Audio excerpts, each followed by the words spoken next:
At so ayan, hi guys! Welcome back sa channel natin at ito na nga po sa episode 118 para kay One Punch Man Season 3 Part 2 natin at huwag na natin patagalin pa. Simulan na natin yan at dito ngayon magsisimula kay Garo dahil na-realize niya na kung anong klaseng evil yung gusto niyang i-commit at ito ay yung pagiging absolute evil. Pero dito ay tanong nga ni Garo sa kanyang sarili na ano yung nangyayari sa kanya dahil the more na nagugulpi nga raw siya, the more na mas lumalakas siya. Pero baka raw dahil yan sa mga suntok na binigay sa kanya ni Darkshine. At ito ngayon, mas nagiging clear na, mas nagiging malinaw na yung kanyang pag-iisip. At ito tuloy pa nga rito ni Garo. Pero ngayon, talagang confident na siya na kaya niyang maabot yung threat level na God. At dito nga ngayon ay na-realize na nga ni Garo kung anong gagawin niya sa sangkatauhan. At sabi niya nga rito na itatapon niya sa abyss ng pagkatakot yung mga tao. At ito nga may lumalabas nga dyan ng mga halimaw. But then suddenly ay yung gitnang halimaw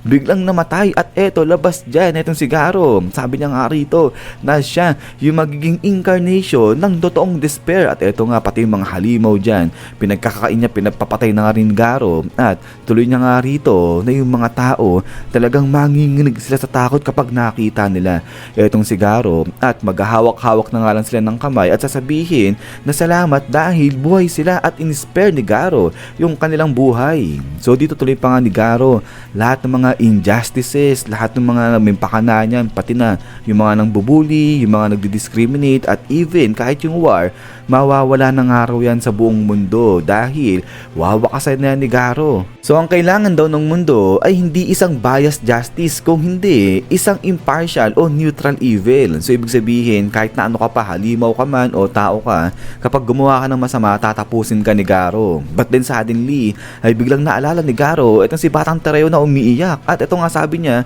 yung batang sipunin at naalala niya nga rito yung time na niligtas niya itong si Tereo. So ang tanong nga dito ni Tereo, paano siya nakita nito ni Garo? So ang sagot nga lang dito ni Garo dahil isa siyang halimaw at then maya maya pa ay dito na nga napapikit itong si Garo ngayon at talaga naman nag-i-struggle, talagang hirap na hirap dito itong si Garo. But then suddenly is BAM!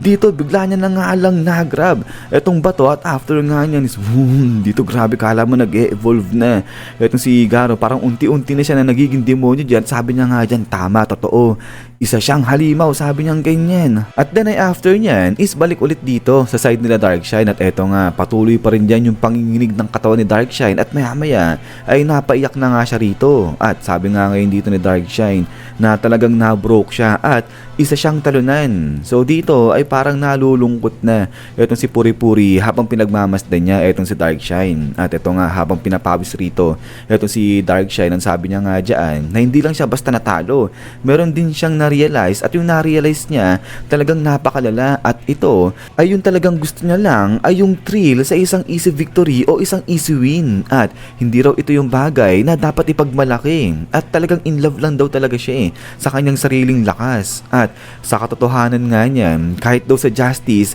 ay wala siyang pakialam dyan. But then suddenly is BAM! Dito biglang sinipa na nga ng pagkalakas-lakas ni Amay Mask etong si Darkshine at eto nga tilapon dyan etong si Darkshine at eto ngayon tayo lang dyan etong si Amay Mask na parang galit siya dyan kay Darkshine at eto bangon na nga rin etong si Darkshine. Sabi niya nga dyan na naiintindihan niya yung galit neto ni Amay Mask pero eto nga suddenly parang mas nagalit pa etong si Amay Mask at after nga niya is bam bam bam hala sige. So dito pinagsisipahan at tinadtad ng sipa ni Amay Mask etong si Darkshine dyan at ito bagsak dyan etong si Darkshine. Sabay salita na etong si Amay Mask, sabi niya nga dyan yung mga self-pity na yan, pag-iyak at mga excuses na yan, hero ka ba talaga o hindi, sabi niyang ganyan kay Darkshine. At eto ang tuloy niya pa nga na hindi raw nila kailangan ng duwag rito kaya kung natatakot naduduwag etong si Darkshine ay umalis na siya. So dito baon etong si Darkshine pero umalis naman kaagad siya sa kanyang pagkakabaon at sabi niya nga rito na talagang pasensya na. But then ay dito naman sa side nga nila Atomic Samurai, sa isip-isip niya ikaw rin kanina ganyan na referring kay Amay Mask na nung una lang kita dyan ay di ba parang down na down etong si Amay Mask dahil sa kanyang kahinaan. But then ito, going back nga rito kay Amay Mask kay Darkshine, sabi nga rito ni Amay Mask, hoy ikaw, Dark Alloy, at eto nga talagang nagalit.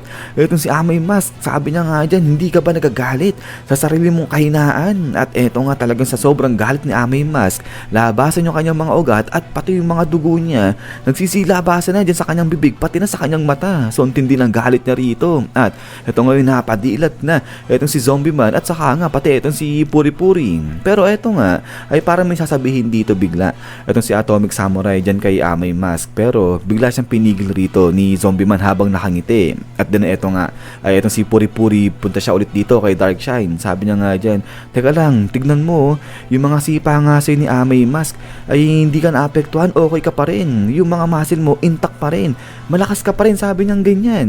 At etong tuloy nga dito ni Puri Puri na si Garo pati na yung mga leader ng mga Master Association ay buhay pa, kaya sigurado kakailanganin nila yung lakas ni Darkshine para talunin yung mga yon. At so ito, tuloy pa nga ni Puri Puri na siya nakikipaglaban para protektahan yung kanyang mga body dun nga sa may kulungan. At ang tanong niya nga rito kay Darkshine, di ba meron din daw na gustong protektahan etong si Darkshine? At sagot nga nito ni Darkshine, hindi, wala naman, sabi niyang ganyan. Pero ito nga tayo na rito, etong si Puri Puri, sabi niya nga dyan, hindi, meron kang gustong protektahan at ayan, yung sarili mo, sabi niyang ganyan.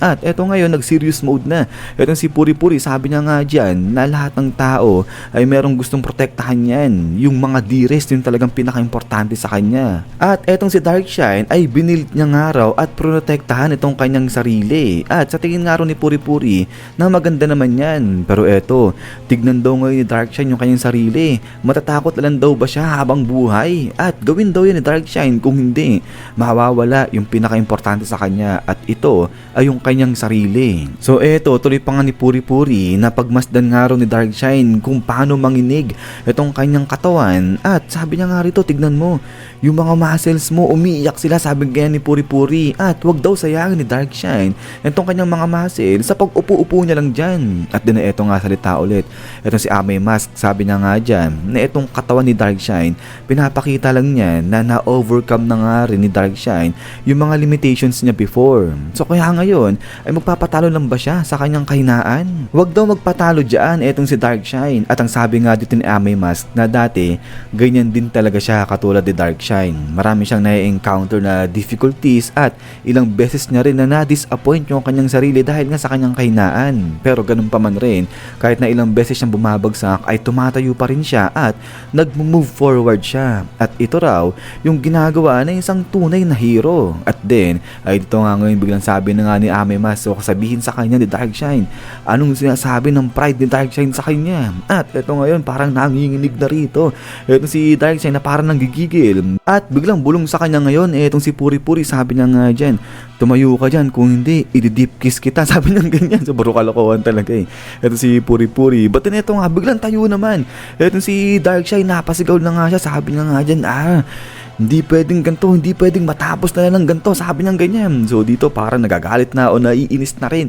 eto si Darkshine sa kanyang sarili. At eto nga biglang napangiti na etong si Amay Mask, sabi niya nga dyan, ayan yung spirit, sabi niyang ganyan. At dito sa kabilang banda, pati etong mga ibang S-class heroes natin ay natuwa na kasi nga nakabalik na etong si Darkshine. At eto ngayon biglang sabi ni Samurai ngayon dito na okay, sige kung ganyan, bakit hindi tayo mag-cooperate, di tayo magtulungan at pabagsakin natin yung bagay na yun, sabi niya ganyan. So dito nagulat itong sila Child Emperor kasi hindi nakipag-cooperate talaga eh. Itong si Atomic Samurai, sabi niya nga dyan, ano, gusto mo makipag-cooperate? Ikaw na high and mighty warrior. At ito nga sabi ni Zombie Man, aba, mukhang masama yata, pangit yung nakain mo, sabi niya ganyan. So dito sabi nga na Atomic Samurai, paghahati-hatiin ko kay lahat dyan, sabi niya ganyan. Pero ito nga, pati si Ai nagulat kasi talagang malaki yung pagbabago rito na nakita niya kay master niya. So ito, sabi nga dito ni Atomic Samurai, ngayon lang, isang beses lang sa pagkakataon lang na to, sabi ng ganyan. Kasi na-recognize niya daw yung lakas ng kanyang mga kasamahan. Pero eto nga, biglang tanong ngayon ni Child Emperor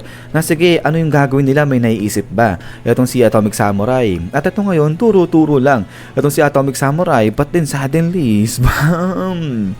biglang dumating lang nga rito yung Tore na hinagis ni Tank Top Master. So ito nagulat yung mga S-Class heroes natin. At ito nga ngayon, biglang baba na nga dyan, dating na. Ito si Tank Top Master, sabi niya nga dyan, nandito ako para magbigay ng support. At ito natuwa, itong si Child Emperor nagulat. Ito nga mga S-Class heroes natin. So ito nga salita na.